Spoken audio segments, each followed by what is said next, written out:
bågstämmet i en fiol och sjunger följande visa på en gammal valsmelodi.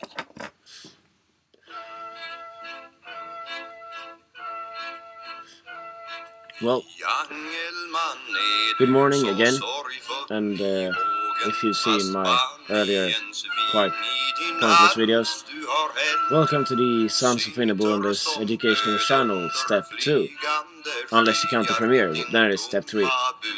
I don't count the premiere though, so this is step 2. Should have turned off this music. All you people who don't understand Swedish wouldn't understand it in any case. There we are.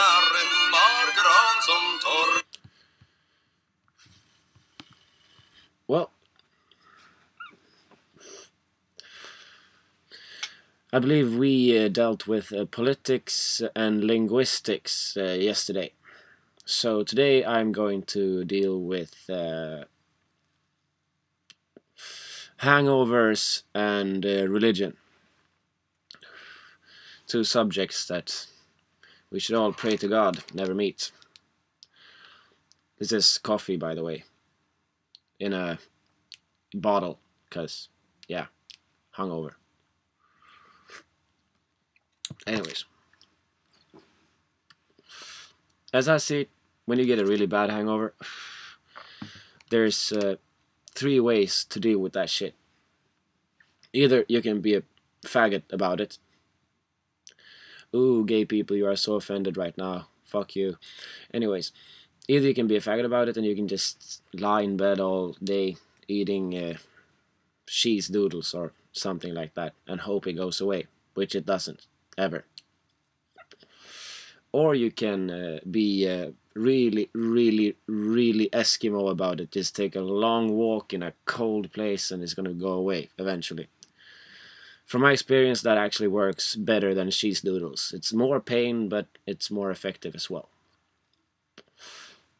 Then we have the third option, which is to mentally stonewall the hangover. You just go up, you be like, nope, I ain't hungover. I do not accept hungover situations. Bit like Captain Kirk in Star Trek. He'd be like, nope, not gonna accept this bullshit. Not gonna accept it. On the other hand, who these days watches that kind of stuff, right? So that's hangovers. Now I'll go into religion. For some reason, hangovers and religions are closely related for me. I found that most people get most religious in their worst hangover situations, when they just wake up after a long night at the pub and they just be like, oh my fucking god, what the hell did I do last night? I don't remember anything about this. Yeah. So that's where the religion comes into the hangover. I would personally find coffee a better supplement for hangovers than religion, but fuck do I know. So, what do I have to say about religion? Well, first of all, we could get into my personal religious beliefs, which is hard to do in a country like mine, where most of the people in my own age are hopelessly undereducated and, stuff like that. Because, I mean, I could call myself an atheist. Most of the people would just misunderstand that, so that doesn't function. If I would say I'm an agnostic, most of the people that I'm associated with would not know that word perfectly well, so I'm gonna fuck with everyone and just call myself what I actually am, an anti-theist. For those of you who wonders what the hell that is, I would recommend a book by Christopher Hitchens. Actually, I would recommend all books by Christopher Hitchens. He was awesome and he had a great sense of humor and smoked cigarettes, which is not a great idea, but hey, that didn't have anything to do with the issue, by the way. It's just that I smoke cigarettes, so I promote them, because they're deadly. Very metal. Any case. So, that's what I am. I'm an anti-theist, which basically means that the thing I have against the religion is not so much the falsifying of history, the ridiculous fairy tales about people living in Wales for days. I mean, Wales, not the country, the fish. Living in Wales for 3 days, most people probably could handle, but living inside of a fish for 3 days 2,000 years ago does not seem very reasonable. And there's a lot of other stories in this book, the Bible, that scientists actually can explain now a couple of thousand years later. It's like the flooding, the Great Flooding, kind of happened when before the Strait of Gibraltar was a strait. There was a big mountain wall, pretty much like Hoover Dam, but built by nature. And when that shit smashed in, pretty much all of the area that is now known as the Mediterranean Ocean was flooded. Scientists figured this out by complete accident when they found houses, thousands of years old, at the bottom of the Mediterranean. I mean, by this time, thousands of years ago, for the people living in that area, that was probably considered the whole world. So what do you do when a tsunami wave the size of a kilometer just blasts through and fucks everything up? Well, you just hold your horses and run to the guy who's got a big boat. So maybe Noah existed. Maybe he did. Maybe he had a big boat. Maybe he was a scientist who figured out this wall is gonna burst. Let's build a big fucking boat. Could have functioned, right? Yeah. So I mean, I don't mind that. That deals with the Bible. A lot of crazy stories. Some of them true, some of them not true. Like Jesus walking on water. You know what the only thing it takes to walk on water? Ice. Like on my deck on the ship now, I have a lot of ice, slippery ice. For those of you from southern nations who aren't familiar with the term ice, it's hard, cold, and dangerous. So let's say this Lake Nazareth, or lake whatever it was, let's say it froze over for once on an exceptionally cold winter, just once in hundreds of years. That would have been seen as a miracle to everybody who wasn't familiar with ice in that region. And then some dude walked on the water and was like, whoa, that is seriously trippy. What the fuck? Let's write a book about it. And it's like, I know you Christian people, they're going to really start getting annoyed at everything I'm saying right now. So I'm going to say something that, actually puts it down like it is. I don't mind Jesus. He seemed to be a good guy. I say that in complete honesty. I mean, the only thing he did was try to tell people to be nice to each other. And not hurt each other, and not steal other stuff, and not sell things in the temple, because it's disrespectful, which it is, by the way. No matter what religion one has, it is very disrespectful to handle money in a holy place. Yeah, think about that one, Catholics. Ooh, shouldn't have said that probably. Anyways, yeah, but I figure like this. If I was walking on the street, a normal day, going to work, as if I had a job, and some guy just came up to me in the street like, yo man, you gotta listen to this, it's nice to be nice to people.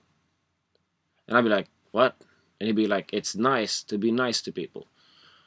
I'd be like, word, I got it. That's true words. Didn't really happen though when Jesus tried to say that. What happened? Crucifixion, hanging on a wooden cross for days, bleeding to death. That's apparently what you get for trying to tell the Roman Empire that one should be nice to each other.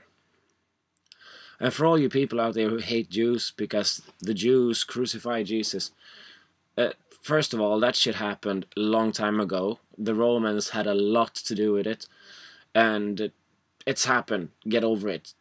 Seriously. I don't think Jesus would have wanted you to be hateful. It was kind of what he didn't want you to be. By the way, personally, I would say Jesus was Jewish, but that is really going to upset you all, so maybe I should not say that. Anyways, now I'm up to 10 minutes soon, which is my kind of, limit for things. So I only had time to deal with the Christians. I didn't get into the other religions. Well, as I said, I'm an anti-theist because I know religion helps a lot of you people to behave nice, and whatever works for you works for you. I'm not gonna. If I ruled this world, I wouldn't forbid religion. I wouldn't destroy churches. I'd just be like, can't you guys for once follow your own religions and be nice and peaceful? That'd be great. I really would. Yeah. On the other hand, I've established a few traditions in these educational shows that I manufacture for my own benefit and narcissistic pleasure. I always play songs at the end. For some reason, this is a new tradition. Since I don't have many traditional traditions, why not make traditions of my own? This song is special. It's very special.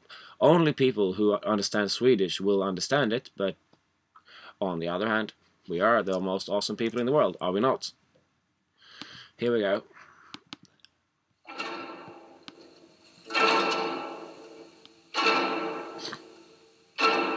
För en rosig morgon lyser över himmel Morakam. Se då bärs där ut en död från Bergaby. Över backarna små blommor går det tysta tåget fram. Under morgonhimlens svala gråa sky. Stövlar taga steg över rosens sållad teg.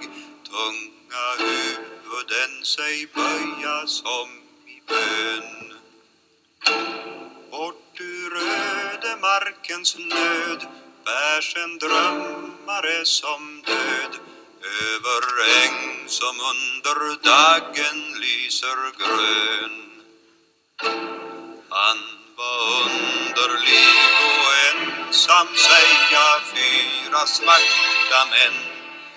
Han led ofta brist på hus, rum och bröd. Yep, that's the song for today.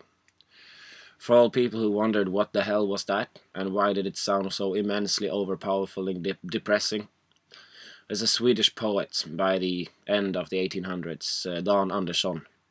The song is called En spelmans jordafärd, which would translate into English somewhere along the lines of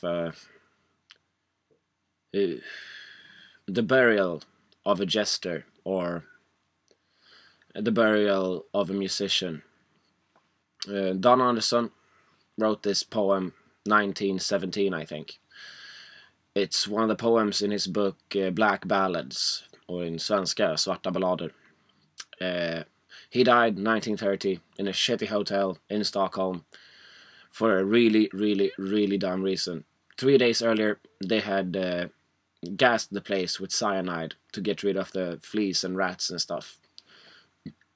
But they didn't think about one thing. They had old paper tapestry. So the cyanide had stuck in the tapestry. So when Don Andersson came home, drunk and heartbroken, as he usually was, one can draw that from his songs. Great guy though, would I want to met him. He just tucks himself into sleep and dies from cyanide poisoning. Now, that kind of relates to what I talked about earlier about hangovers, science, religion. Anyways, another tradition that I apparently have stated myself is I always end these shows with saying, be nice to each other, try to function, peace out.